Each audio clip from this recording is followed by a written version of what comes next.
Hello Star Wars fans, and welcome to episode 74 of Journey into Legends. Today we're going to be reading the last 10 books of the Jedi Apprentice series. Jedi Apprentice is a series of 18 novels and 2 special editions written by Jude Watson that were released between 1999 and 2002 that follow the adventures of Qui-Gon Jinn and his Padawan Obi-Wan Kenobi. In the last video, I reviewed the first 10 books of this series, and today I'm going to continue the series with the last 8 books, as well as the 2 special editions. I'm so excited to continue this series. I really enjoyed the first half of the series, so without further ado, let's read and review.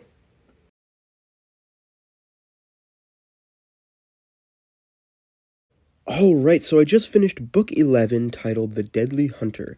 And in this one, Qui-Gon and Obi-Wan run into an old friend of Qui-Gon's named Didi and his daughter Astri, and are tasked with protecting them from a bounty hunter that's going after them. And the whole book is a big cat-and-mouse murder mystery, detective, whodunit sort of story, as Qui-Gon and Obi-Wan try to find out who this bounty hunter is, who hired her, and why they are targeting Didi and Astri. Overall, this one was a ton of fun. I really enjoyed how simple the premise of this book is, as well as how complex the investigation gets throughout the book. I also really enjoyed the bounty hunter character. We don't know her name yet, but she was really intimidating despite her, shall we say, unusual design on the cover. And I really liked her laser whip thing. That was really unique. My only complaint, and it's a really minor one, is that Didi and Astri weren't very developed as characters, but I'm guessing there's a lot of time to remedy that since this story arc isn't concluded yet. But overall, this was a really entertaining book, full of action, and was really well written for a kid's book. Anyways, let's move on to book 12.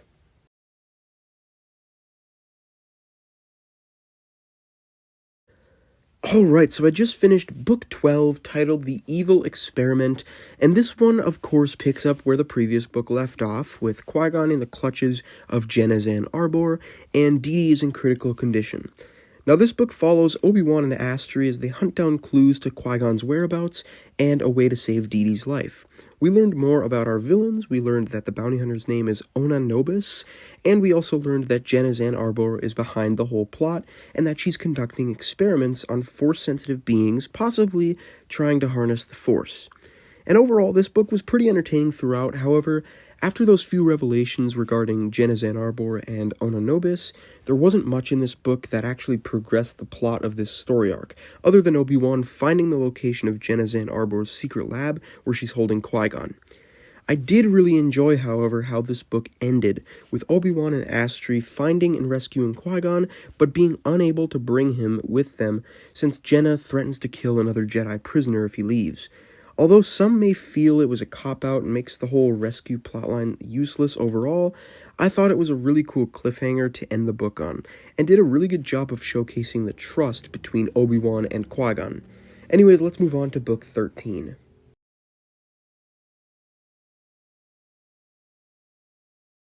Alright, so I just finished book 13, titled The Dangerous Rescue, and this one concluded the Genazan Arbor arc, and overall this one was just more of the same. It continued the plotline from the last 2 books. They rescued Qui-Gon, continued hunting down Genazan Arbor, fought Ona Nobis a few times, yada yada yada. Overall, it was another really decent read. I enjoyed seeing Adigalia and Siritachi back, working with Obi-Wan and Qui-Gon again, although I feel like this one didn't provide much development for that dynamic. And as a finale, this book just felt kind of sudden. The Jedi just caught up to Genazan Arbor, defeated Ona Nobis, and that's that. There wasn't really some big conclusion for this trilogy, it just sort of ended. We got a few questions answered, we learned that Senator Sorn was in league with Jenna, and that's kind of it, and overall I just found it a little bit lacking. Anyways, let's move on to book 14.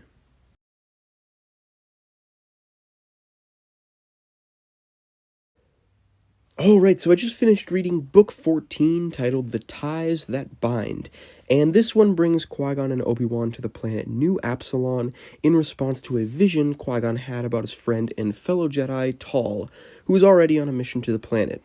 Now, plot-wise, this book felt a bit too repetitive of some others in this series: a planet on the brink of civil war, a leader with unknown motives and affiliations, different factions fighting over generational disputes, all stuff that we've seen before, and in some cases, it was done better in the other books. However, what made this book really enjoyable for me was how the characters of Qui-Gon and Tal were portrayed. From the get-go, there's a lot of tension between the two regarding a previous mission to New Absalom years before, as well as Qui-Gon's overprotectiveness towards Tall since she was blinded way back in Book 5. Eventually, they work their differences out and actually confess their love for each other, which was a really great moment. Also, seeing Qui-Gon so strongly disobey the Council was a really fun scene and a great way to showcase his determination.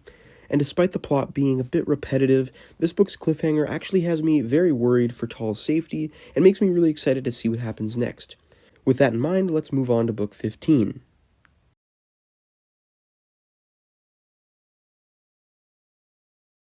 Alright, so I just finished Book 15, titled The Death of Hope, and this one continues the New Absalom storyline as Qui-Gon and Obi-Wan track down Balog and try to rescue Tall.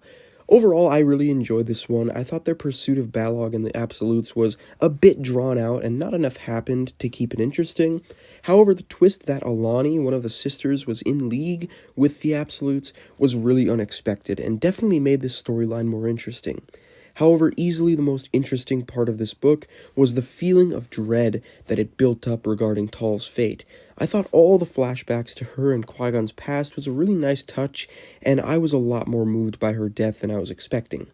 Anyways, let's move on to the next book in this arc, Book 16.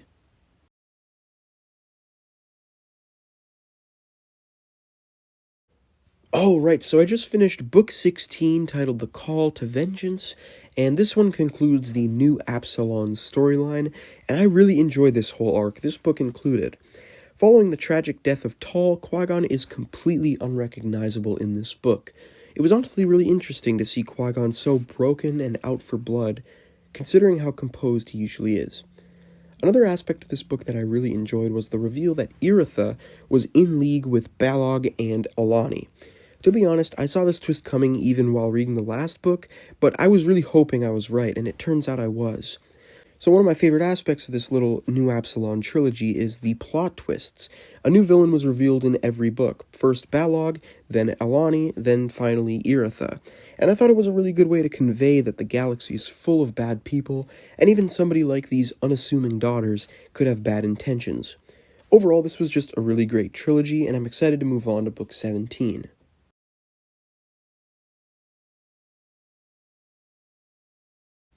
Alright, so I just finished Book 17, titled The Only Witness, and this one was a really nice breath of fresh air after some really heavy arcs.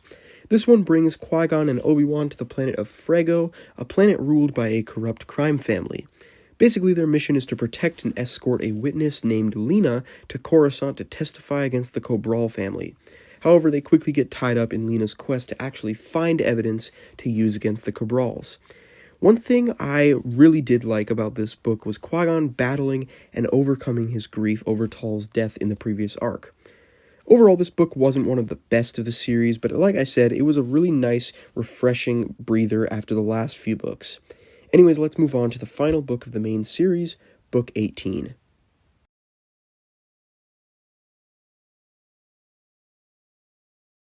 Alright, so I just finished Book 18, the final book of the series, titled The Threat Within. And unfortunately, I found this one very underwhelming. In this one, Qui-Gon and Obi-Wan travel to the planet Vorzid 4 to investigate a series of sabotages on the planet. When they arrive on the planet, they are greeted by a very work-oriented society, so much so that even their relationships and recreation is driven by their need to be productive. Anyways, the perpetrators of these sabotages end up being the children of Vorzid 4, who call themselves the Freelies, and their goal is to open the eyes of the adults and free the planet from its depressing cycle of labor. Overall, this concept felt extremely uninteresting and anticlimactic, especially for the final book in the series. Except for a few sabotages that went wrong and resulted in a few injured, the whole book felt like it lacked stakes. And as a finale, it barely even made an attempt to wrap up the storylines and characters of the entire series. There were a few mentions of how Obi-Wan has grown over the years and how proud Qui-Gon was of him, but that's it. Anyways, let's move on to the first of two special editions.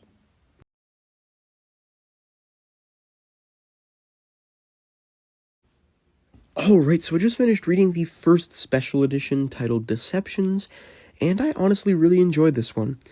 So this one is split into two stories, with the first following Qui-Gon and Obi-Wan and exploring the ramifications of Brooke Chun's death. And I really enjoyed this first half and all the character work for Obi-Wan. Obviously, Brock's family are wrong about Obi-Wan, but you can't help but see where they're coming from in regards to the Force being unreliable in a criminal investigation, as well as their pursuit of justice for Brock. The second half of the book takes place years later and follows Obi-Wan and Anakin as they go on a mission that brings them face to face with Brock's brother once again. Overall, I think the second half was a lot weaker, with the story overall being less interesting. However, it was fun to see Obi-Wan and Anakin's dynamic and how it compares to Obi-Wan and Qui-Gon's. I also really enjoyed how Brock's brother was able to forgive Obi-Wan all these years later. Anyways, let's move on to the second special edition and the final book in the series.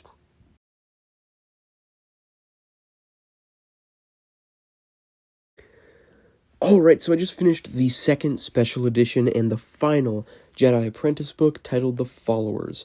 And once again, like the previous book, it's split into two parts. And this one tells a very interesting story involving a Sith holocron. Overall, I did enjoy this book quite a bit, but not as much as the previous one. This one I felt just didn't have the same lasting impact as Deceptions, which had a lot more character development. However, I did really enjoy this book's plot. I thought the story and its exploration of the Sith had a lot of weight considering its point in the timeline and the mysteries surrounding the Sith at this time. I also really liked Professor Lundy as a character, especially when he went completely bonkers after finding the Sith holocron.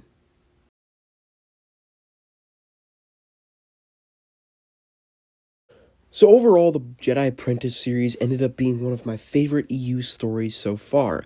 This series had so much to offer. Fun storylines, great villains, new and interesting planets and cultures, and most of all, phenomenal character work.